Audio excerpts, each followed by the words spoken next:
It's the 25th of February, 2006, a cold Saturday afternoon. I'm in the back of my dad's car with a growing sense of disappointment. We've been to 3 video game stores already with no success, and everywhere will be closing up soon.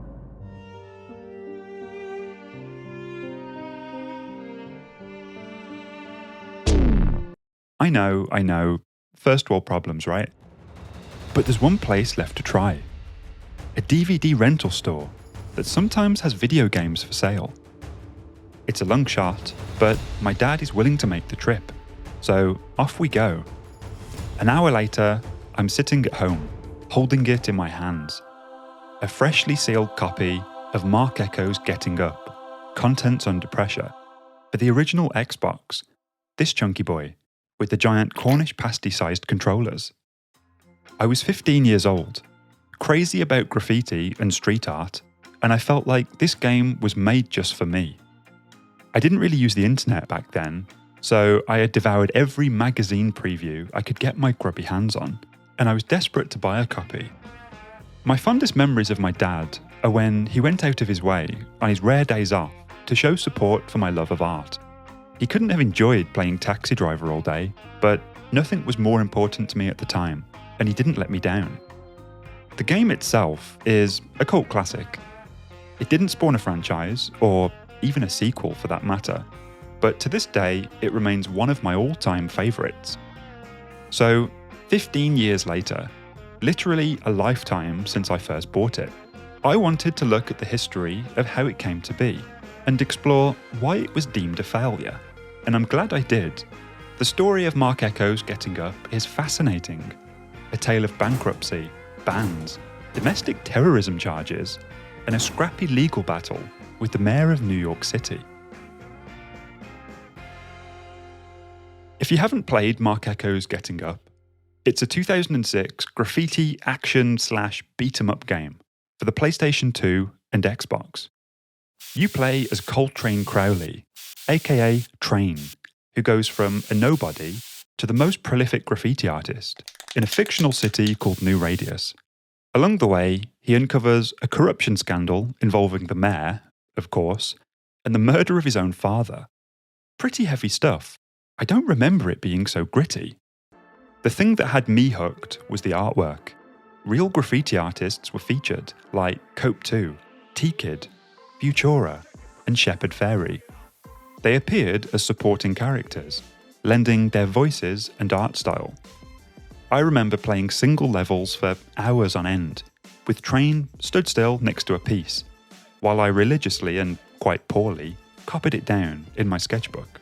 The soundtrack was also something that I devoured, with an original score by RJD2, this guy, not this guy, and a rich mix of hip-hop, rock, and soul appearing in the game. For a 15-year-old kid growing up in Dudley, England, this was miles away from anything I'd ever seen before, and I couldn't get enough. It wasn't perfect by any means. The fighting was a bit janky, the gameplay a bit repetitive, and certain levels were frustratingly tedious, but I didn't care. The culture, concept, artwork, and atmosphere captured my imagination. So, how did this niche video game come to be? Well, it's important to begin with an explanation of who Marc Ecko actually is. In 1993, he founded Eckō Unlimited, note the H in the name, not the K, a streetwear brand that catered for hip-hop and skating culture. In the early 2000s, it was a fairly well-recognised mainstream brand, known for this rhino logo. It wasn't all smooth sailing though. In 1997, the business was over $6 million in debt and had 2 large lawsuits hanging over them. The first was with another company using the Eckō name, forcing them to change the H to a K. The second was with their main supplier, meaning they didn't have a way to manufacture their products. While all this was going on, Marc would start writing what would be the very early concepts for the Getting Up game. The plan then was for it to be some kind of animated project, but with the company in financial turmoil, it got paused and placed to the side. While there were no immediate plans to develop a video game in 1997, Marc Ecko did make some headway breaking into the industry. On the 20th of June 1997, the Electronic Entertainment Expo, aka E3, was hosted in Atlanta. Marc went along as an attendee to make connections and links within the game development community. Rather than pitch, "I've got this niche Orwellian dystopian graffiti epic," the focus was on subtle marketing collaborations with existing franchises. This paid off in the form of the inclusion of an Eckō team, playable in the 1999 and 2000 editions of Madden Football. Marc himself was also a playable character in Knockout Kings. Both franchises were owned by Electronic Arts and provided a natural pathway for the Eckō brand to form an association with gaming. In 2002, things progressed.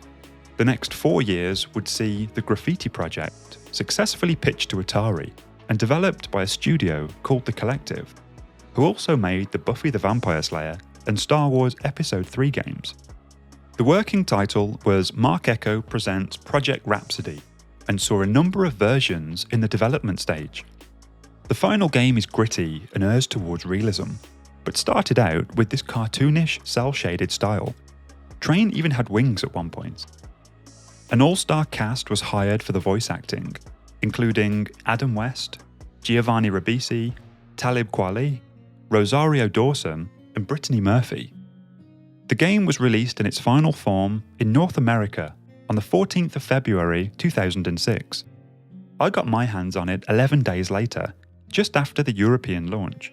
A mobile version of the game was released in September 2005, but this was a simple side-scrolling platformer, as you can see here. So let's recap. The game has finally been released. There's a dumb 15-year-old kid in Dudley, England, who's jumping for joy. Surely this is a great success, right? Well, not quite. A perfect storm of speed bumps lay in wait for Getting Up. The biggest one was the timing of the launch. February 2006 meant that the Xbox 360 had just been released, and the PlayStation 3 was 9 months away. This wasn't good news for a game that only had PS2 and Xbox versions. Sales for these platforms were low, as people were either buying Xbox 360 games or saving their money for the PS3. And even worse was the fact that the game missed the 2005 holiday period due to development setbacks and delays. A large planned Black Friday release was scrapped as the code wasn't ready, meaning nobody bought it for the Christmas period. Next was the edgy nature of the game. Any piece of media that glorifies vandalism is going to make authorities nervous that copycat crimes will occur. It's a surprisingly violent game too. While you're sneaking about spraying graffiti, Train also attacks innocent train yard workers, cleaners, and police officers. It's not just knocking them out either. By the end of the game, Train has murdered at least 100 people. These assaults range from throwing people out of windows and hitting them with baseball bats with glass shards on the end. I was playing this for the art, I promise. Anyway, this caused Australia to announce a ban on the game immediately after the North American release. It also led to a promotional block party to be banned in New York City. Large subway car replicas were to be set up and famous graffiti artists would paint them to celebrate the launch of the game. Michael Bloomberg, who was mayor at the time, revoked a permit for the event, fearing that it would lead to a rise in vandalism and pickpocketing. Fortunately, after taking the mayor of New York City to court, the judge sided with Marc Ecko, and the block party finally went ahead. It could be argued that the additional news coverage meant that more people knew of the game, but it also raised awareness of the violent and criminal content. This wasn't helped by a stunt that saw Marc Ecko tag a replica of Air Force One, the US president's private aircraft. On the 18th of April 2006, a marketing campaign featured a supposedly leaked video of somebody spray painting the words "Still Free" on the side of a plane at the Andrews Air Force Base. The lo-fi nature of the video added to the realism, sending news outlets and the Air Force themselves into a frenzy. Threats of domestic terrorism charges were dropped once the video was revealed to be a hoax. but parents who may have been on the fence about buying little Jimmy a graffiti game would think twice. Finally, the forcefully linear style of the game was quite dated. Look at the big games from 2006 and 7. Lots of the more successful releases are open world and sandbox games. Again, the timing was slightly off, meaning the game was ahead of its time in concept, but late to the party with the format and technology. And a quick side note, while this didn't have a large impact at the time, there are a handful of jokes in the game that stray into homophobic and ableist territory. The term gay is used in a derogatory manner, and the R word makes a few appearances. Unacceptable, but sadly not surprising in the context and time period that it was made. So, will there ever be a sequel? 15 years have passed since the game was released. In that time, there have been a few false alarms for Getting Up 2. The latest came exactly 7 years after the initial release, on the 14th of February 2013. The official Eckō Twitter account replied to somebody, confirming that the game was in development. So far, no sources have confirmed that the project is even still alive behind the scenes. In a 2013 AMA on Reddit, Marc Ecko said he had the story for a sequel, but reading between the lines, the financial risk is greater than the creative reward. It could also be argued that the project left a sour taste in his mouth, with a few public spats in which he called out the gaming community for not supporting him. In an interview with New York Metro, he responded to poor initial sales and negative reviews by saying, "If you think that the fashion industry is filled with divas, no, the worst divas are these guys who got wedgies in high school." That being said, he's a busy chap. He might simply not have time to work on a sequel. In 2002, he founded Complex Magazine, which is now a media giant. Other ventures in the education and creativity space mean that he's not exactly short of something to pass the time. In the book Unlabel, Marc Ecko claims to have sold 800,000 physical copies, grossing over $30 million.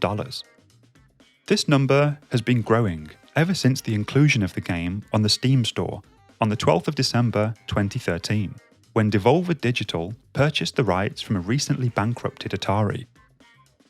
At £12 or $15, it's definitely worth a punt, even if just to enjoy the music and artwork. It gets positive reviews from both nostalgic street art fans and new players experiencing it for the first time. Will this be enough to convince a studio that a sequel is a financially viable project? Hopefully, but time will tell.